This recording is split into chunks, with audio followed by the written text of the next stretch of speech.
Dabhoi APMC મેદાન ખાતે માં ગઢ ભવાની દર્ભાવતી કલ્ચરલ ગ્રુપ દ્વારા સતત 8મા વર્ષે ગરબા મહોત્સવ 2025નું આયોજન કરવામાં આવ્યું છે. માં આદ્ય શક્તિ જગતજનની માં અંબાના નવલા નોરતાનો પ્રારંભ થઈ ચૂક્યો છે.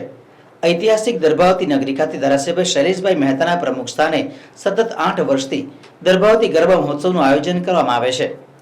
ગરબા મહોત્સવના પ્રારંભ પ્રસંગે ધારાસભ્ય શૈલેષભાઈ મહેતા, વલ્લભાચાર્ય પરમ પૂજ્ય ગોસ્વામી 108 વ્રજરાજકુમાર મહોદયશ્રી અને નીલકંઠ પાર્ક સ્વામિનારાયણ મંદિરના મહંત પૂજ્ય પુરાણી સ્વામીની ઉપસ્થિતિમાં દીપ પ્રાગટ્ય કરી પ્રારંભ કરવામાં આવ્યો હતો. આ વર્ષે પલક સોની કલાવૃંદ દ્વારા ગરબાની રમઝટ બોલાવવામાં આવશે. ડભોઈના ખેલૈયાઓમાં ગરબા મહોત્સવ લઈને થનગનાટ જોવા મળી રહ્યો છે. આ પ્રસંગે મહાનુભાવો સહિત ગરબા આયોજકો ખેલૈયાઓ મોટી સંખ્યામાં ઉપસ્થિત રહ્યા હતા. માતાજીની આરતી કરી ગરબા મહોત્સવનો પ્રારંભ કરવામાં આવ્યો હતો. ચાલુ વર્ષે પણ ગરબા મહોત્સવમાં ધારાસભ્ય દ્વારા ટ્રેડિશનલ ડ્રેસ કોડ અને લલાટ પર તિલક ફરજિયાત કરીને ગરબાની રમઝટ બોલાવવા આહવાન કરાયું હતું. માં ગરબાની દર્ભાવતી કલ્ચર ગ્રુપ દ્વારા સતત 8 વર્ષથી ગરબા મહોત્સવનું આયોજન કરવામાં આવે છે અને તમે જોઈ શકો છો કે દર વર્ષે વધારે ને વધારે લોકો આમાં ભાગ લે છે. સાથે સાથે જ કંઈક નવું કરવાનો પ્રયત્ન ગ્રુપ દ્વારા કરવામાં આવે છે. ગ્રાઉન્ડની પરિસ્થિતિ બીજે પ્રકારે શહેરોમાં પણ નથી, એનાથી સુંદર પરિસ્થિતિ આજે પણ છે, આટલો વરસાદ થયા પછી પણ. અને દર્ભાવતી એ સંસ્કારી નગરી છે, સાંસ્કૃતિક નગરી છે, એવી છાપ આ ગરબા મહોત્સવથી થાય છે અને સુરક્ષિત રીતે ગરબા મહોત્સવ થાય છે. 8 વર્ષથી કોઈ અનિચ્છનીય બનાવ આ ગરબા મહોત્સવ દરમિયાન બન્યો અને 8 વર્ષથી પરમ પૂજ્ય ગોસ્વામી 108 વ્રજરાજકુમાર મહોદય અને સ્વામિનારાયણ સંત પુરાણી સ્વામી બંને આશીર્વાદ આપવા ઉપસ્થિત રહ્યા. એ બદલ એમનો પણ આભાર માનું છું કે એમના આશીર્વાદથી, માં ગઢભવાનીના આશીર્વાદથી આ ગરબા મહોત્સવ ખૂબ જ સુંદર રીતે સંપન્ન થાય છે.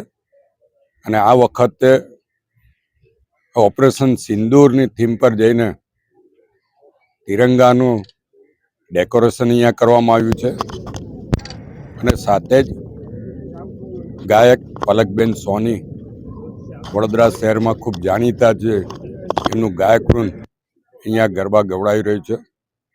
હું આપના મારફત ખેલૈયાઓને મોટી સંખ્યામાં આમાં ભાગ લેવા અને ગરબાનો આનંદ મેળવવા માટે આગ્રહભરી વિનંતી કરું છું અને આમંત્રણ આપું છું.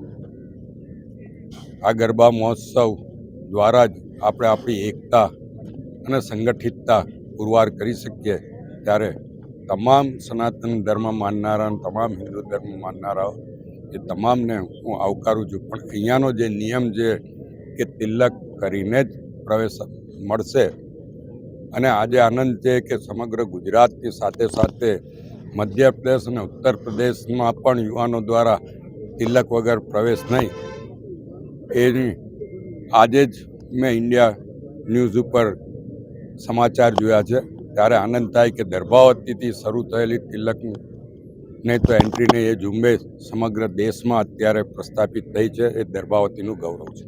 8 વર્ષથી અહીંયાના કલ્ચરલ એસોસિએશનના તત્વાવધાનમાં લોકલાડીલા ધારાસભ્ય શૈલેષભાઈ મહેતાના નેતૃત્વમાં જે ગરબા મહોત્સવનું અહીંયા આયોજન કરવામાં આવે છે,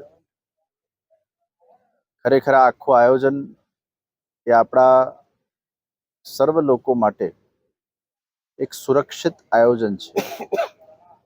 અહીંયા આવતા જ એક ખૂબ પોઝિટિવ એનર્જીનો અનુભવ થાય છે, સાત્વિક એનર્જીનો અનુભવ થાય છે.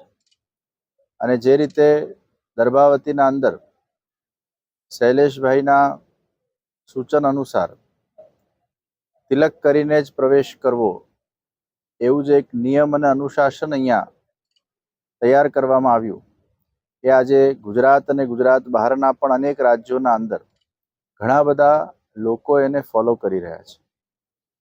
આ પ્રસંગે જે શૈલેષભાઈએ હમણાં વાત કરી થોડાક સમય પહેલા કે દર્ભાવતીની અહીંયાની નગરપાલિકાને સરકાર દ્વારા એક ખૂબ મોટી રાશિ આપવામાં આવી, જેનાથી આગળ જતા દર્ભાવતીનો વિકાસ પણ થશે.